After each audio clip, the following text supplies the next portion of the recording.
Chers amis, je suis heureux de vous retrouver et d'aborder à nouveau le thème des 144 000. Nous l'avons vu la dernière fois et nous avons commencé à cerner ce groupe, mais nous allons encore tirer des renseignements de la parole de Dieu. Et je vous propose de lire un texte parallèle dans le livre du prophète Ézéchiel, au chapitre 9, à partir du verset 1er. Ézéchiel 9, verset 1er. Puis il cria d'une voix forte à mes oreilles, « Approchez-vous, qui devez châtier la ville, chacun son instrument de destruction à la main. » Et voici 6 hommes arrivèrent par le chemin de la porte supérieure, du côté du septentrion, chacun son instrument de destruction à la main. Il y avait au milieu d'eux un homme vêtu de lin, et portant une écritoire à la ceinture. Ils vinrent se placer près de l'autel d'airain. La gloire du Dieu d'Israël s'éleva du chérubin sur lequel elle était, et se dirigea vers le seuil de la maison, et il appela l'homme vêtu de lin, et portant une écritoire à la ceinture. L'Éternel lui dit, « Passe au milieu de la ville et au milieu de Jérusalem, et fais une marque sur le front des hommes qui soupirent et qui gémissent à cause de toutes les abominations qui s'y commettent. » Et à mes oreilles, il dit aux autres, « Passez après lui dans la ville et frappez, que votre œil soit sans pitié et n'ayez point de miséricorde. » Le texte que nous venons de voir, que nous venons de lire, est une réplique, en quelque sorte, de ce texte où nous voyons au chapitre 7 que des hommes sont scellés. Alors, dans ce contexte-là, nous apprenons quand même des choses intéressantes. La première chose que nous apprenons, c'est que un homme est au milieu de ceux qui détruisent, et celui qui va sceller d'un sceau les serviteurs de Dieu est un homme vêtu de lin. Eh bien, un homme vêtu de lin, c'est une indication précieuse parce que nous allons retrouver ce même personnage dans le livre de Daniel. Et je vous invite à lire avec moi dans le livre de Daniel, du prophète Daniel, au chapitre 10 et au verset 5, ce qui suit. « Je levai les yeux, dit Daniel, je regardai et voici il y avait un homme vêtu de lin, et ayant sur les reins une ceinture d'or d'Uphaz. » L'élément intéressant, c'est que nous allons retrouver ce personnage au chapitre 12, dans la même vision, mais un petit peu plus loin, et au verset 6.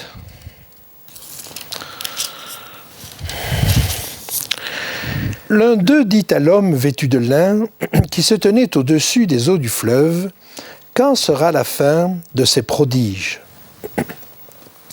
Manifestement, le personnage auquel on s'adresse et qui est vêtu de lin est un personnage important qui sait, alors que les autres personnages célestes ne savent pas. Et si l'on revient au chapitre 10, dans la même vision de Daniel, on voit que ce personnage s'appelle Michaël. Et Michaël, c'est Jésus. Son seul nom est évocateur. Michaël vient de 3 mots hébreux qui signifient « qui » comme Dieu. Et c'est une interrogation. Qui donc est comme Dieu ? Et c'est en quelque sorte une réponse aux prérogatives de Satan. « Je serai semblable au Très-Haut ». La réponse de Jésus ne consiste pas à se mettre sur le même pied que lui, mais il dit « qui donc est semblable à Dieu ?» Et chaque fois que ce nom, Michaël, apparaît dans la Bible, et il apparaît 3 fois dans le livre du prophète Daniel, dans l'épître de Jude, et également dans le livre de l'Apocalypse au chapitre 12, nous le verrons plus tard. Eh bien, chaque fois, Jésus est aux prises avec Satan. Et c'est donc le nom de guerre de Jésus quand il est aux prises directes avec Satan. Alors, l'autre élément intéressant de cette description qui nous est faite, c'est que cet homme vêtu de lin est le grand prêtre. Le grand prêtre avait un habit d'apparat pour officier tous les jours. Mais le jour du grand pardon, du Yom Kippour, le jour des expiations, il avait le vêtement le plus simple qui soit. C'était un vêtement de lin. Eh bien là, le souverain sacrificateur, le grand prêtre, Jésus, est habillé comme au jour du grand pardon. Et ce jour du grand pardon, c'était le temps du jugement. C'était le temps où le peuple qui n'avait pas humilié son âme était écarté de ses frères. Et donc nous sommes vraiment là en plein dans le jugement. Il est donc vêtu de lin et il apparaît comme le grand prêtre. Maintenant, avançons un petit peu dans le texte et comprenons ce qu'il a à nous dire. Si je reviens au texte d'Apocalypse, je peux lire ceci. Je vis un autre ange qui montait du côté du soleil levant et qui tenait le sceau du Dieu vivant. Et nous comprenons que ce personnage-là maintenant, c'est Jésus. Alors, comment allons-nous avancer maintenant? Eh bien, il va se passer que le texte d'Ézéchiel nous permet de prolonger le parallèle. Et nous allons le faire en regardant ce qui arrive à Ézéchiel chapitre 10, verset 2. Ézéchiel chapitre 10, verset 2. Et l'Éternel dit à l'homme vêtu de lin, « Va, entre les roues, sous les chérubins, remplis tes mains de charbons ardents que tu prendras entre les chérubins et répands-les sur la ville. » Et il y alla devant mes yeux. L'homme vêtu de lin va près entre les chérubins. Mais entre les chérubins, en réalité, là où se trouvaient les charbons ardents, c'était l'autel des parfums. Et il va prendre des charbons ardents, c'est-à-dire des braises de cet autel, et il va les jeter sur la ville. Eh bien, nous trouvons à peu près la même chose un petit peu plus loin dans l'Apocalypse, au chapitre 8. Et je vous invite à le lire avec moi. Et un autre ange vint, et il se tint sur l'autel, ayant un encensoir d'or. On lui donna beaucoup de parfums afin qu'il les offrît avec les prières de tous les saints sur l'autel d'or qui est devant le trône. La fumée des parfums monta avec les prières des saints de la main de l'ange devant Dieu. Et l'ange prit l'encensoir, le remplit du feu de l'autel et le jeta sur la terre. Et il y eut des voix, des tonnerres, des éclairs et un tremblement de terre. Voyez, il y a une suite entre Ézéchiel 9 et Ézéchiel 10. Le fait que des hommes sont scellés et le fait qu'ensuite des charbons ardents sont jetés sur la ville. Dans Apocalypse, même chose. Des hommes sont scellés au chapitre 7, puis des charbons ardents sont jetés sur la terre au chapitre 8. Quel lien? Eh bien, ces charbons ardents, ils rappellent le feu qui vient du ciel. Ce feu peut être destructeur, certes, mais ce feu est également purificateur. Ce feu est symbole de Saint-Esprit. Et sans doute vous rappelez-vous qu'à la Pentecôte, ceux qui ont reçu le Saint-Esprit l'ont reçu sous la forme de langues de feu qui sont venues se poser sur chacun d'eux.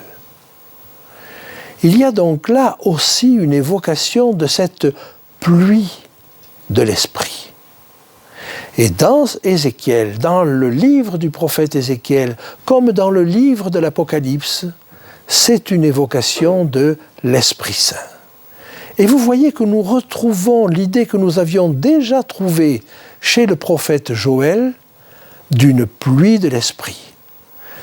Ce groupe-là, ces 144 000, sont ceux qui reçoivent la pluie de l'Esprit.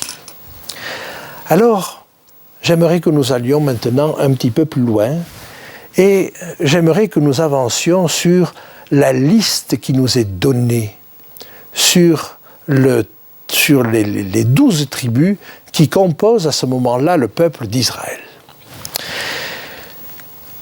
On va montrer à l'écran 3 listes. La première liste représente l'ensemble des fils de Jacob, tel quel. Il y en a 12. Et puis vous avez ensuite l'ensemble des 12 tribus. Et vous vous rendez compte que là, des modifications interviennent. La tribu, le fils Lévi, ne va plus représenter une tribu. Pourquoi ? Parce qu'il vient en remplacement des premiers-nés et il est consacré au service du sanctuaire. Alors comment rétablit-on le chiffre 12 ? Eh bien, les 2 enfants, Éphraïm et Manassé, les 2 enfants de Joseph qu'il a eus en Égypte, Jacob va les considérer comme ses propres fils. Et ainsi, il y avait en réalité 13 tribus en Israël. Les 12 qui siégeaient autour de la tente de la rencontre, 3 par 3, 3 au nord, 3 au sud, 3 à l'est, 3 à l'ouest, et la tribu de Lévi qui servait dans la tente de la rencontre. Mais quand nous abordons la liste qui nous est donnée ici, des 144 000, 12 000 de chaque tribu, on se rend compte qu'il y a encore d'autres changements. Alors, revenons sur les principaux de ces changements. 2 noms disparaissent. C'est le nom de la tribu de Dan et c'est le nom de la tribu d'Éphraïm. Pourquoi disparaissent-ils ? Eh bien, je vais simplement lire avec vous 2 textes qui vont nous montrer pourquoi ils disparaissent. Le premier, nous allons le trouver dans le livre de la Genèse, au chapitre 49, au verset 16 et 17. Chapitre 49, versets 16 et 17. Il est dit de Dan, c'est la bénédiction de Jacob sur ses enfants. Dan jugera son peuple comme l'une des tribus d'Israël. Dan sera un serpent sur le chemin, une vipère sur le sentier. Mordant le talon du cheval, pour que le cavalier tombe à la renverse.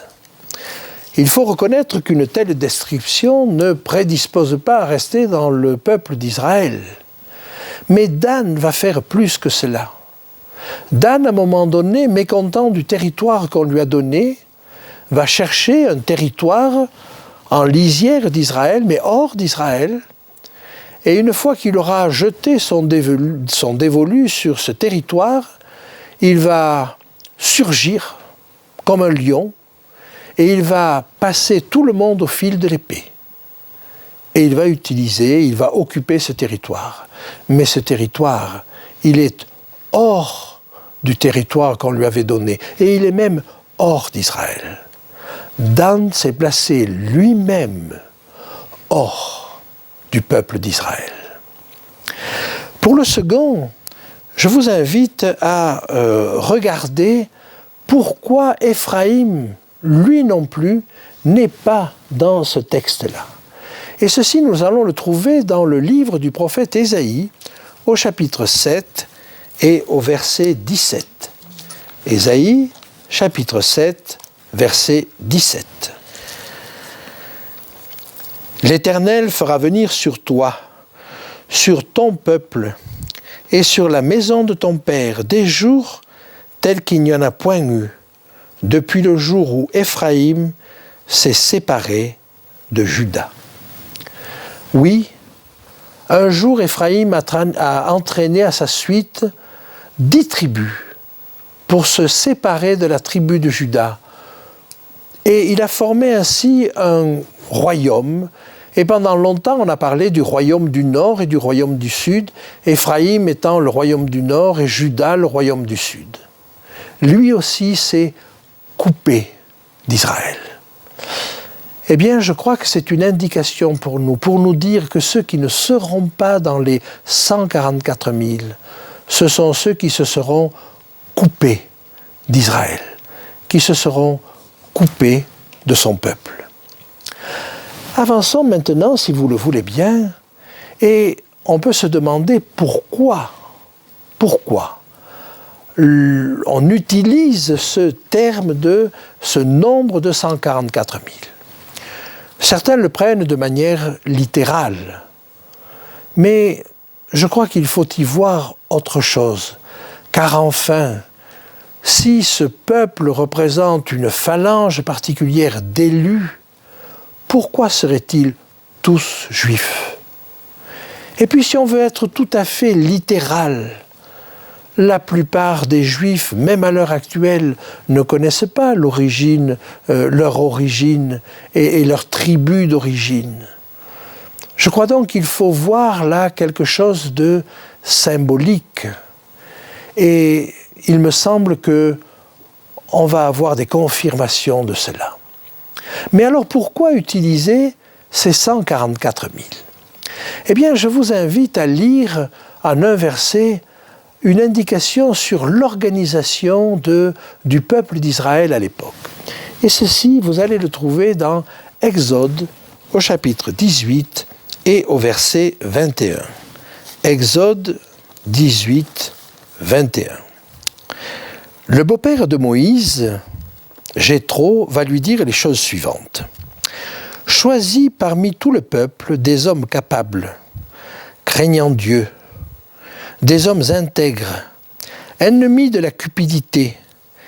Établis-les sur eux comme chefs de 1000, chefs de 100, chefs de 50 et chefs de 10. » Voilà quelle était donc la pyramide hiérarchique en Israël. Il y avait à la base des chefs de 10, puis au-dessus des chefs de 50, et 2 chefs de 50 étaient regroupés avec un chef de 100. Au-dessus des chefs de 100, il y avait des chefs de 1000. Et au-dessus des chefs de 1000, bien entendu, les chefs de tribus. Moïse avait donc, sous sa houlette, 12 chefs de tribus. Et cela est regardé un petit peu comme une organisation idéale. Regardez que Jésus a choisi 12 disciples. C'était sans doute le nombre idéal pour former des personnes et pour les préparer à une mission.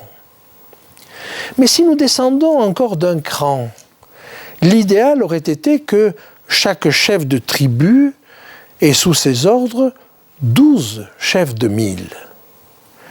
Et vous comprenez que dans cette organisation idéale, il y aurait eu donc 12 fois 12 000. 12 chefs de 1000. En d'autres termes, 12 fois 12 000 personnes. C'est-à-dire 144 000 personnes. Il me semble que ce chiffre reflète davantage la perfection. Non seulement perfection du caractère dont nous avons parlé, mais une perfection dans l'organisation, si j'entends par là les liens qui unissaient les personnes entre elles. Et donc, il me semble que ce chiffre est davantage le reflet de liens étroits, profonds et harmonieux qui existent entre ces différentes personnes, plutôt qu'un chiffre réel. Alors, qu'en penser? Des caractères, oui, mais je crois que Dieu, si vous voulez, dans ces caractères nuancés que représentent les 12 tribus d'Israël, Dieu ne décide pas de formater tout le monde sur un seul modèle. Chaque caractère a sa place. Chacun doit se développer au maximum de ce qu'il est et de ce que Dieu lui a donné. Voyez-vous, c'est plutôt l'ennemi qui a tendance à nous mettre dans des cases. Mais Dieu développe, Dieu fait progresser, Dieu a envie que nous grandissions en lui. Et il n'a pas envie de nous assommer. Chaque caractère trouve sa place. Et c'est Dieu qui met en nous des qualités et des dons différents. Mais il les met de telle sorte que tous ces caractères, que toutes ces capacités s'harmonisent. Alors, n'est-ce pas là l'organisation idéale que l'on peut souhaiter pour le peuple de Dieu? Certainement. Certainement. Et il me semble qu'il y a là un idéal vers lequel je vous propose de tendre, non pas qu'à titre personnel nous soyons capables de gérer l'ensemble, mais si nous faisons confiance à Dieu, alors soyons sûrs que lui organisera l'ensemble de son peuple de la manière la plus parfaite. Et c'est à cela qu'il nous invite.